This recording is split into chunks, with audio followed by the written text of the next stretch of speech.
மணி நேரத்தில் கரூர், பரமத்தி, ஈரோடு, தர்மபுரி, திருப்பத்தூர், திருத்தணி உள்ளிட்ட வட உள்தமிழக மாவட்டங்கள் 10 இடங்களில் அதிகபட்ச வெப்பநிலையானது 42 டிகிரி செல்சியஸுக்கும் அதிகமாக பதிவாகியுள்ளது.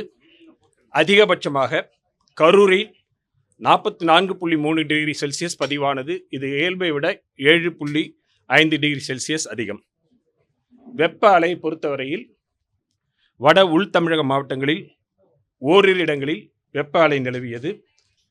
முன்னறிவிப்பை பொறுத்தவரையில் அடுத்த ஒரு 3 தினங்களுக்கு தமிழகத்தின் உள் பகுதிகளில் அதிகபட்ச வெப்பநிலை இயல்பிலிருந்து 2 முதல் 4 டிகிரி செல்சியஸும், வட உள் தமிழக மாவட்டங்களில் இயல்பை விட 3 முதல் 5 டிகிரி செல்சியஸ் வரையிலும் அதிகமாக பதிவாகக்கூடும். வெப்ப அலையை பொறுத்தவரையில் மே 6ஆம் தேதி வரை வட உள் தமிழக மாவட்டங்களில் ஓரிரு இடங்களில் வெப்ப அலை நிலவக்கூடும். கோடை மழை பொறுத்தவரையில் கடந்த 24 மணி நேரத்தில் கிருஷ்ணகிரி, தர்மபுரி, வேலூர் உள்ளிட்ட மாவட்டங்களில் ஓரிரு இடங்களில் கோடை மழை பெய்துள்ளது. அடுத்து வரும் 5 தினங்களுக்கு உள் தமிழகம் மற்றும் மேற்கு தொடர்ச்சி மலையொட்டியுள்ள மாவட்டங்களில் ஓரிரு இடங்களில் இடியுடன் கூடிய கோடை மழை பெய்யக்கூடும்.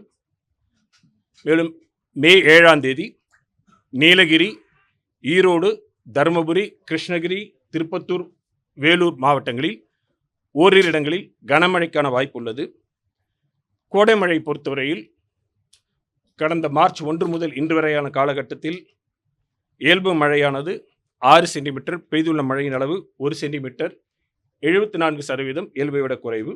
சென்னை மற்றும் புறநகரை பொறுத்தவரையில் அதிகபட்ச வெப்பநிலை அடுத்து வரும் 2 தினங்களுக்கு 39 முதல் 40 டிகிரி செல்சியஸ் வரை பதிவாகக்கூடும்.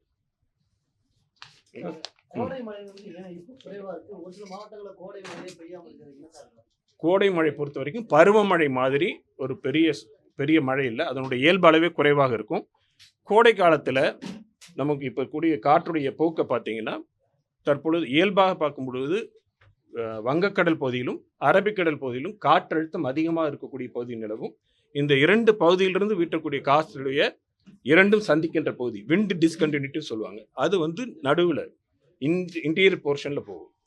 அந்த பிராட் போர்ஷனில் எந்த இடத்துல மாய்ஸ்சர் கன்வர்ஜென்ஸ், காற்றுடைய மிதப்புத்தன்மை, பயோன்சி இதை பொறுத்து தான் இருக்கும். நேற்று பார்த்தீங்கன்னா இதில் மட்டும் உங்களுக்கு ஆலங்கட்டி மழை பெஞ்சிருந்தது.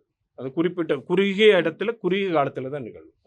கோடைமழை பருவமழை மாதிரி ஒரு லோ ப்ரெஷர் முடிய இருக்கக்கூடிய மழை கிடையாது. ஏன்னா அது வெப்பம் அதிகமாக இருக்கக்கூடிய காலகட்டத்தில் ஸ்டெபிலிட்டி பொறுத்து இருக்குது, மாய்ஸ்சர் கன்வர்ஜென்ஸ் பொறுத்து இருக்குது. இதெல்லாம் பொறுத்து பகல் நேரத்துக்கு மேலே கன்வர்ஜென்ஸ் உருவாகி கன்வெக்ஷன் டெவலப் ஆகி அப்படி தான் செல்ஸ் ஃபார்ம் ஆகும். அதனால் அது அப்படி இருக்கக்கூடிய சூழ்நிலை பார்க்குது. தற்போதைய நிலை வரைக்கும் வாய்ப்பு இல்லை. அதான் கோடை மழை தான். அது கோடை மழைக்கு தான் இதுதான் சொல்கிறோம். விண்ட் டிஸ்கண்டினியூட்டி லைன் இன்டீரியராக போகுது. மேற்கு திசை வடக்கு திசை காற்று உள்பகுதியிலும், தெற்கு திசை மற்றும் கிழக்கு திசை காற்று சந்திக்கின்ற பகுதி இன்டீரியர் தமிழ்நாட்டில் போகும். அதில் மத்தியானத்துக்கு மேலே செல்ஸ் ஃபார்ம் ஆகும். தண்டர்ஸ்டார்ம் செல்ஸ் ஃபார்ம் ஆகி டெவலப் ஆகி நகர்ந்து மழை கிடைச்சாதான் உண்டு.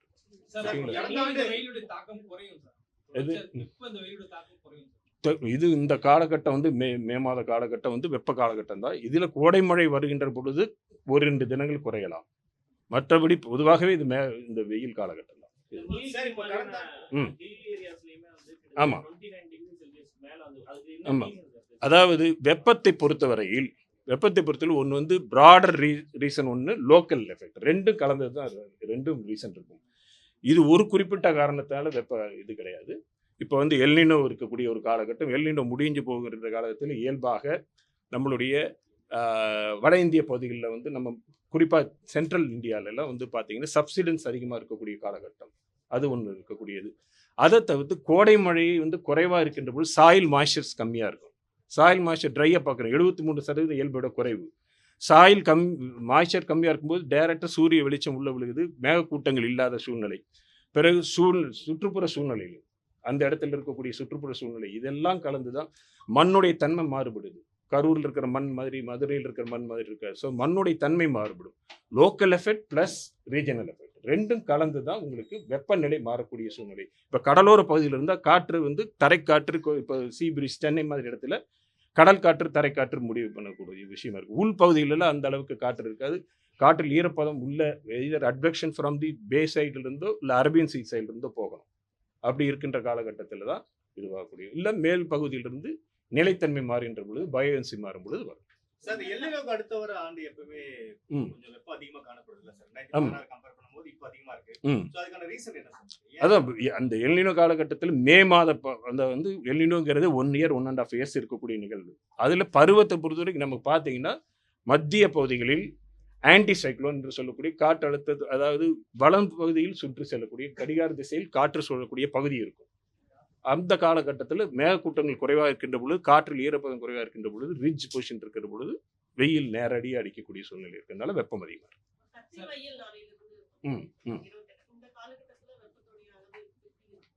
இப்பொழுது பார்த்தீங்கன்னா முதல் ஒரு வாரத்துக்கு பார்க்கின்ற பொழுது நமக்கு வந்து தமிழக பகுதியில் நம்ம சொன்ன மாதிரி குறிப்பாக உள் தமிழகம் மற்றும் வட தமிழக பகுதிகளில் வந்து 3 to 5 டிகிரி செல்சியஸ் வரை பதிவாகக்கூடும்.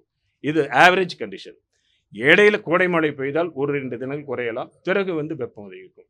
இந்த காலகட்டம் வந்து வெப்பமான காலகட்டம். சார் உள் மாவட்டங்களை கம்பேர் பண்ணும்போது நம்ம சென்னை வந்து வெப்பம் கம்மியா பதிவானாலும் அதோட வெப்ப உணர்வு அதிகமா தெரியுது சார். ஈரப்பதம் சேருகின்ற பொழுது அசௌகரியம் நம்ம சொல்றோம் இல்லையா, இது வந்து ஹாட் அண்ட் ஹியூமிட் கண்டிஷன். வெப்பமும் பிளஸ் அந்த ஈரப்பதமும் கூடிய சூழ்நிலை இருக்கின்ற பொழுது நம்ம அசௌகரியம் ஏற்படுது. வெப்பம் குறைவாக இருக்கின்ற காலகட்டத்தில் கூட வெப்பத்துடைய அளவு குறைவாக இருந்தாலும் ஈரப்பதம் அதிகமாக இருந்தால் ஃபீல் சென்ஸ் இது வந்து டிஸ்கம்ஃபர்ட் இருக்கும். அந்த டிஸ்கம்ஃபர்ட்னால நம்ம அந்த இது ஃபீல் பண்ணுறோம்.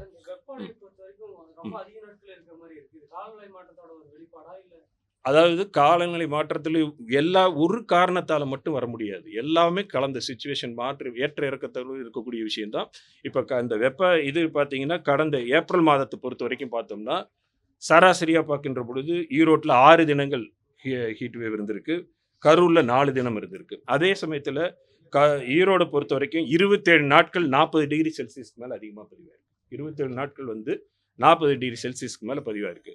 ஆனால் இதில் எல்லாம் வரும்பொழுது 2 தினங்கள் தான் 40 டிகிரி செல்சியஸ் வரை பரவாயில்ல இருக்குது. ஸோ வெப்பம் என்பது ஒரு குறிப்பிட்ட இடத்த பொறுத்து கூட மாற்றம் இருக்கும். நீங்கள் வந்து ஒரு காற்று வீசக்கூடிய இடத்துல போய் நின்னீங்கன்னா அங்கே கொஞ்சம் கூலாக தெரியும்.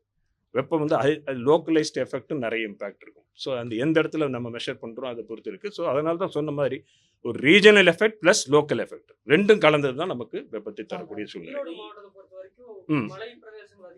இருக்கக்கூடிய வாய்ப்பு இருக்குது. ஏன்னா நாமக்கல் இந்த பகுதியில் பாறையில் வெப்பத்தை பகல் நேரத்தில் வாங்கிட்டு வெளிக்கூட செல் இருக்கும். மண்ணுடைய தன்மை மாறக்கூடிய சூழ்நிலை இருக்குது. இதெல்லாம் கலந்தது தான் உங்களுக்கு. காற்றுடைய வேகம் இல்லாமல் இருக்கக்கூடிய சூழ்நிலை இருந்தால் we will feel more temperature. April மாதத்துடைய சராசரி பார்த்தீங்கன்னா கடந்த மாதத்துடைய சராசரி பார்க்கின்ற பொழுது கடலோர மாவட்டங்கள் 36 டிகிரி செல்சியஸ்லேருந்து உள்ள வந்து 42 டிகிரி செல்சியஸ் வரைக்கும் பதிவானது சராசரியாக பார்க்கும் பொழுது. சராசரியிலேயே திருப்பி இயல்பிலிருந்து டிஃபரன்ஸ் வந்து இது இயல்பிலிருந்து விலகல். சராசரி பார்க்கின்ற பொழுது உள்ள வந்து 3-4 டிகிரி செல்சியஸ் வரைக்கும் பதிவாக உள்பகுதியில் பதிவாயிருக்கு.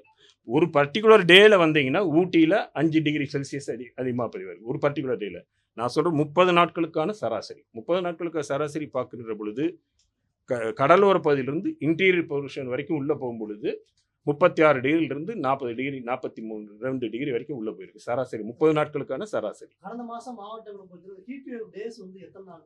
ஈரோட்டில் 6 தினங்கள் கரூரில் 4 தினங்கள். நமக்கு அந்த நம்ம டேட்டா இருக்கக்கூடிய அந்த இந்த கிரைட்டீரியா பொறுத்து. மற்றபடி அதிக வெப்பம் உள்ள நாட்களும் இந்த டிஸ்கம்ஃபர்ட் டேஸும் இருந்திருக்கு. 40 டிகிரிக்கு மேலே போகின்ற பொழுது அதெல்லாம் நிறைய இடத்துல நடக்குது.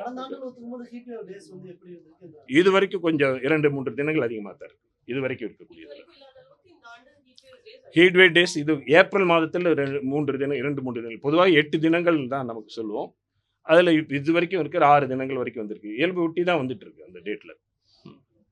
Okay, thank you.